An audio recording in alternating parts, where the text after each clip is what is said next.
آج پھر اس دواجی زندگی کا پرآسائش دور آ رہا تھا۔ ایسے میں ہمدردی کے چند الفاظ کے لیے میرا معاون ساجد سامنے آیا تھا تو نظریں اس کے غمگسار چہرے پر جم گئیں۔ اس نے مجھے انتہائی خلوص سے دلاسا دیا۔ مجھے بہت اچھا لگا۔ مجھے اس کے ساتھ 5 سال گزارنے کے بعد ایک پختہ اور مضبوط انسان اس میں نظر آتا تھا۔ اس کے لڑکپن کا بھولپن کا دور ختم ہو گیا تھا۔ وہ پر اعتماد اور برباد مرد دکھائی دے رہا تھا۔ میرے دل میں خواہش ابھری کہ میرا غم بانٹ لے اور ہم خوب اچھی طرح باتیں کریں، مگر میرے اور اس کے درمیان جو فاصلہ تھا اسے پار کرنا اس کے بس کی بات تھی، نہ میرے بس کی بات۔ وہ ملازم تھا، میں مالکہ تھی۔ اس دن کے بعد میں ہر طرح سے اس کا خیال رکھنے لگی۔ وہ بھی پہلے سے زیادہ میری تابع داری کرنے لگا۔ کئی بار سوچا اگر میں بیوگی کے بعد پھر سے نئی زندگی کے بارے میں سوچتی تو یقیناً اس طرح کے جیون ساتھی کی آرزو کرتی جو عورت کا احترام کرنے کے ساتھ دل سوزی سے غم گساری کا سلیقہ بھی جانتا ہو۔ مگر زندگی کس موڑ پر آ چکے۔ میرا بیٹا جوان تھا، میری عمر 45 سال تھی۔ اس طرح کی آرزو کرنا دیوانے خواب تھا۔ اب یہ سوچ مجھے کسی طرح بھی زیب نہیں دیتی تھی ایک لمحے کا تصور بھی ایک نئی زندگی پھر سے شروع کر دوں۔ مجھے حجاب دلانے کو کافی تھا۔ میری اور ساجد کی عمروں میں بھی بہت فرق تھا۔ وہ عمر کے لحاظ سے میرے بیٹے کے برابر تھا۔ اس کی عمر 22 سال ہوگی۔ تاہم جب اس نے ایک مضبوط مرد کی مانند میری غم گساری کی تو مجھے اس کے تحفظ کا احساس ہوا جو کسی بھی عورت کو درکار ہوتا ہے جب وہ اکیلی اور بغیر مضبوط سہارے کے زندگی گزار رہی ہو۔ اگرچہ دولت بھی ایک سہارا ہوتی ہے مگر وہ اتنا مضبوط نہیں ہوتا۔ کبھی کبھی تو دولت ہی تنہا عورت کو بہت زیادہ غیر محفوظ بنا دیتی ہے۔ ان دنوں ساجد میرا خیال رکھ رہا تھا۔ میرے دل میں اس کے لیے فطری جذبات پیدا ہو رہے تھے جو میری عمر کی عورت کو زیب نہیں دیتے تھے۔ میں نے تو ایک بچے کی ماں بنی اور بیوہ ہو گئی۔ میری امنگیں اور خواہشیں ادھوری رہ گئیں۔ اب جب کہ اپنی ذمہ داریوں سے جاگی تو میرے اندر کی سوئی ہوئی عورت بیدار ہوگی۔ کبھی سوچ کہ کاش میری کوئی اور بھی اولاد ہوتی، تو کبھی سوچتی کہ میں نے اپنا گھر کیوں نہیں بسایا۔ آج میرے ارد گرد میرے اپنے تو ہوتے۔ اب جب بھی ساجد آمدنی کا حساب کتاب دینے آتا، میرے سامنے بیٹھا ہوتا تو میری کیفیت عجیب ہوتی۔ میں کس طرح سے اپنی کیفیت بتاتی کہ میں دوبارہ سے اپنا گھر بسانا چاہتی ہوں۔ اب سمجھ میں آیا کیوں بیوہ کو دوبارہ گھر بسانا چاہیے۔ لوگ کہتے ہیں کہ بیوہ کا شادی کرنا کوئی جرم نہیں، اور میں ان باتوں سے بیزاری محسوس کرتی تھی۔ مجھے غصہ آتا تھا کہ بیوگی کوئی جرم تو نہیں، میرے پاس سب کچھ ہے، مجھے کسی چیز کی ضرورت نہیں ہے۔ مگر اب لگتا کہ عورت کا ہر حال میں حقیقی سہارا اس کا جیون ساتھی ہوتا ہے۔ ایک روز ہم گاڑی میں سبزی لینے کے لیے مارکیٹ جا رہے تھے۔ کار ایک جگہ سگنل بند ہونے کے باعث رکی۔ ایک بوڑھے بھکاری نے ہاتھ پھیلا کر کہا، کچھ اللہ کے نام پر دے دیں، اللہ آپ کی جوڑی سلامت رکھے۔ میں نے 50 روپے اس کو دیے اور کار آگے بڑھا دی۔ کچھ ساجد کی طرف دیکھا، وہ بھی کچھ شرمندہ سا ہو گیا۔ تبھی اس کی خفت مٹانے کو میں نے کہا، تو یہ کبھی کبھی یہ بھکاری بھی نہ کوئی انہونی بات کہہ دیتے ہیں۔ اب اس عمر میں بھی کوئی عورت بیادہ ہو سکتی ہے، کیوں نہیں ہو سکتی؟ ماشاءاللہ آپ کسی طرح بھی زیادہ عمر کی نہیں لگتی، جبکہ اپنی قامت کی وجہ سے میں آپ سے عمر میں زیادہ لگتا ہوں۔ اس کی بات سن کر میرے دل میں تو مسرت کا دریا بہنے لگا۔ میں نے کہا، انسان کو سمارٹ رہنا چاہیے، اپنے آپ کا خیال رکھنا چاہیے۔ ساجد تم کام میں ایسے مگن ہو گئے کہ تمہیں اتنا ہوش نہیں رہا۔ کہنے کو تو میں نے کہہ دیا، مگر یہ بات کر کے میں خود شرمندہ ہو گئی۔ مجھے خفیف دے کر اس نے میری خفت کو دور کرنا چاہا۔ میڈم صحیح بات ہے، آپ واقع اپنی عمر سے 10 سال کم لگتی ہیں، بس رہنے بھی دو۔ تم مبالغہ رائی سے کام لے کر مجھے غلط فہمی میں مبتلا کر رہے ہو۔ میڈم میں تو حقیقت کہہ رہا ہوں۔ اب بھی آپ شاندار ہیں، خود سے بے شک غافل رہتی ہیں۔ آپ نے زندگی میں کیا دیکھا ہے؟ آپ کو تو صرف اپنے بچے کی پرورش اور مستقبل کی فکر لگی رہتی تھی۔ دن رات اسی دھن میں سرکردہ رہیں، چاہے تو نئی خوشیاں حاصل کر سکتی تھی۔ کیا کر رہے ہو ساجد خان؟ میں ہنس پڑی۔ کیا مجھے بہلا رہے ہو؟ نہیں، اسے احساس ہوا کہ وہ حد سے بڑھ گیا۔ تبھی ساجد معذرت خوانا انداز میں بولا، معافی چاہتا ہوں، شاید آپ کو میری باتیں ناگوار گزری، نہ جانے بے خیالی میں کیا کہہ گیا۔ یہ بات نہیں، مگر تم ہی سوچو، جبکہ آپ کمسن لڑکیاں گھروں میں بن بیاہے بیٹھی ہیں، مجھ جیسی لڑکی سے کون شادی کرے گا؟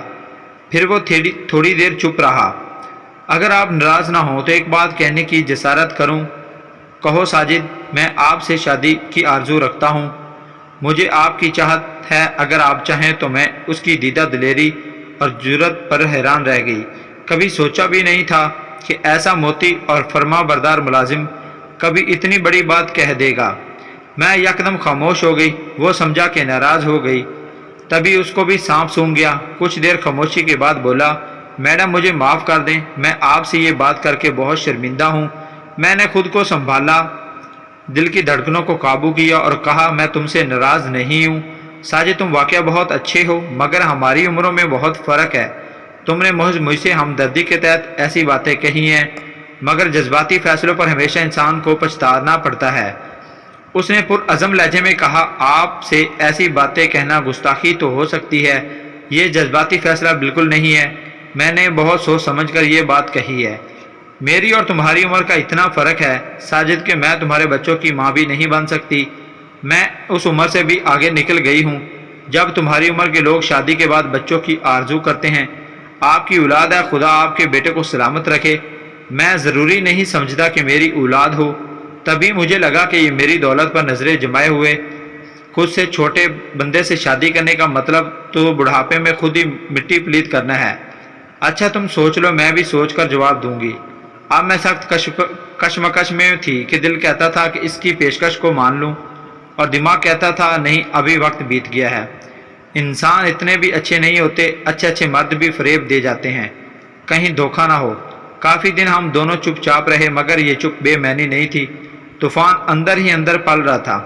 میں راتوں کو سو نہیں سکتی تھی، بالآخر میرا ذہن اور وجود تھک گئے، میں بیمار پڑ گئی۔ اب گھر میں کون تھا ساجد کے سوا؟ اسے میری تیمارداری کرنا تھی، ڈاکٹر کے پاس لے جاتا، میری دوا لانا ہوتی یا کچھ بھی، یہ صرف اکیلے میں کرتا تھا۔ واقع اکیلی عورت کو کسی مضبوط مرد کے سہارے کی ضرورت ہوتی ہے۔ مجھے بھی یقیناً ساجد سے محبت نہیں تھی مگر وہ میرے ضرورت بن گیا تھا۔ اس نے ہمیشہ اپنے ستھرے عمل سے ایسی جگہ بنا لی تھی کہ میں نے ذہن میں اسے جیون ساتھی کا درجہ دینا شروع کر دیا تھا۔ آدمی ہر لمحہ ایک ہی بات سوچتا رہے اور اس کشمکش سے نکل بھی نہ سکے تب وہ ایک دن ضرور اپنی قوت بھی کھو بیٹھتا ہے۔ ہر پل سوچنے سے میرے بھی اعصاب جواب دے گئے، سر میں درد رہنے لگا۔ میں نے بزنس کے معاملہ سے ہاتھ اٹھا لیا، تمام امور ساجد کے ذمے ہو گئے۔ ایک دن سر میں شدید درد تھا، میں اپنے ہاتھ سے سر دبا رہی تھی کہ ساجد آفس میں آ گیا۔ اس کے ہاتھ میں کچھ فائلیں تھیں، میرے کمرے میں آنے کی اجازت طلب کی۔ تبھی میں نے کہا یہیں مجھے فائلیں دکھا دو، مگر میرا سر درد سے پھٹا جا رہا تھا۔ وہ کرسی لے کر میرے پاس آ بیٹھا، فائلیں ایک جانب رکھ دیں اور بولا میں آپ کا سر دبا دوں۔ میں نے کہا نہیں، مگر فائلیں مت کھولو، صبح دکھا دینا۔ اس کے منع کرنے کے باوجود میری پیشانی پر ہاتھ رکھا، مجھے اس کے ہاتھوں سے سکون ملا۔ بے شک عورت کو اپنی پاک بازی اور مرد کی ذات پر اعتبار نہیں کرنا چاہیے، کیونکہ یقین کی دیواریں قلعے کی مانند بھی مضبوط ہوں، ان کے ٹوٹ جانے کا خطرہ رہتا ہے۔ میرے اندر بھی ایک محروم عورت برسوں سے سسک رہی تھی، جو بہار کے کسی تازہ جھونکے کی منتظر تھی اور اب اتنی کمزور ہو گئی تھی کہ کسی بھی لمحے دلدل میں گر سکتی تھی۔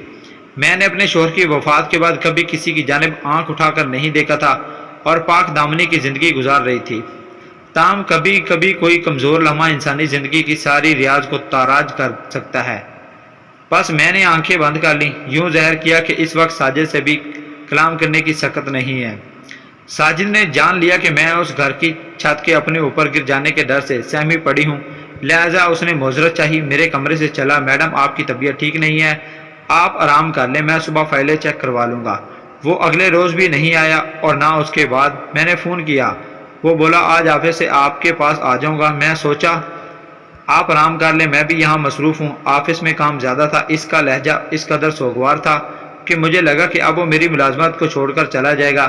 اسے میری خوف اور پریشانی سے خوب آگاہی تھی۔ اب وہ اتنا تجربہ کار ہو چکا تھا کہ کسی اچھی کمپنی میں اسے ملازمت مل سکتی تھی۔ شام کو وہ آ گیا کچھ کاغذات پر دستخط کروانے، وہ بھی لے کر۔ تب اس نے کہا میڈم آپ نے میری درخواست کا جواب نہیں دیا، شاید اتنے اہم فیصلے سے ڈرتی ہیں، آپ کو مجھ پر اعتبار نہیں تو کوئی بات نہیں، ہم اس بات کو بلا دیتے ہیں جیسے ہمارے درمیان کوئی بات ہوئی ہی نہیں۔ میرے اعصاب مضبوط اور سوچ متوازن ہے، آپ بھی اپنی اسے مضبوط رکھیں تاکہ آپ کے بزنس پر برا اثر نہ پڑے۔ اس کی گفتگو سے میرے دل و ذہن پر چھائے بادل چھٹ گئے، مگر اس کا خیال دل سے نہیں گیا۔ نہ چاہتے ہوئے بھی میں نے کہہ دیا مجھے ایک سہارے کی ضرورت ہے، پر میرے بیٹے کو خدا سلامت رکھے، مگر وہ اپنی نئی زندگی میں گم ہو گیا ہے۔ مجھے معلوم ہے میں واقعی اپنا گھر بسانا چاہتی ہوں، مگر تمہارے بارے میں سوچتی ہوں کہ تمہیں اس میں خسارہ ہوگا، جبکہ مجھے نہیں، مجھے بھی خسارہ نہیں ہے۔ وہ بولا میں نے بہت سوچ سمجھ کر فیصلہ کیا ہے، مگر میں اپنے بیٹے سے کیسے کہوں کہ اس عمر میں شادی کی طلبگار ہوں۔ آپ اپنے جیٹ سے کہیے وہ یورپ میں ہے، وہاں اس معاملے میں لوگ اور طرح سوچتے ہیں۔ یقیناً وہ آپ کی مدد کریں گے۔ بڑی ہمت کے بعد میں نے اپنے جیٹ کو فون کر دیا، ان کو اپنے مسئلے سے آگاہ کیا۔ وہ بولے ضرور شادی کر لیں، آپ کے بیٹے کو میں سنبھال لوں گا، مگر بزنس کی مالکن آپ ہی رہیے گا، کسی اور کو مالک نہ بنائیے گا۔ جیٹ کی اجازت سے میں نے ساجد سے نکاح کر لیا۔ انہوں نے میرے بیٹے کو بعد میں آگاہ کیا، مگر اس کو اس بات پر قائل نہ کر سکے کہ وہ ماں کی دوسری شادی کو قبول کرتا، اور وہ سخت برہم ہوا۔ اس نے مجھ سے قطع تعلق کر لیا۔ کچھ عرصے بعد پاکستان آ کر بزنس اپنے نام کروا لیا، اور مجھے صرف مکان اور زیورات دے کر باقی تمام سرمایہ خود لے کر بیٹے کو بزنس کا سارا سرمایہ دے کر خوش تھی۔ مگر کاش وہ مجھ سے راضی ہو جاتا، کیونکہ میرے سرمایہ کا لالچ ساجد کو نہیں تھا۔ اسے ایک اور اچھی جگہ تنخواہ پر ملازمت مل گئی۔ عقد ثانی کر کے میں نے اپنا بیٹا کھو دیا۔ اگر میں نکاح نہ کرتی تو بیٹا نہ کھوتی۔ مجھے ساجد سے کوئی شکوہ نہیں ہے، اس نے عمر کے فرق کے باوجود واقعہ مجھ سے سچی محبت کی، میرا اتنا خیال رکھا، ذرا بھی تکلیف نہیں ہونے دی۔ مگر میرا دل اس کی ساری محبت پا کر بھی بے سکون رہا، کیونکہ جس بیٹے پر جوانی کی سنہری کرنوں کو قربان کر کے میں نے اسے پروان چڑھایا تھا، آج مجھ سے ملنا بھی اسے گوارا نہیں ہے۔ شاید میرا دوسرا نکاح اس کے لیے کسی جرم سے کم نہیں ہے۔ آپ کو اگر یہ کہانی اچھی لگی ہے تو اس ویڈیو کو لائک کیجئے، اور اس طرح کی مزید ویڈیو سننے کے لیے ہمارے چینل کو سبسکرائب کیجئے۔ کہانی سننے کا بہت شکریہ۔ آپ سے ملاقات ہوگی ایک نئی ویڈیو میں، تب تک کے لیے اللہ حافظ۔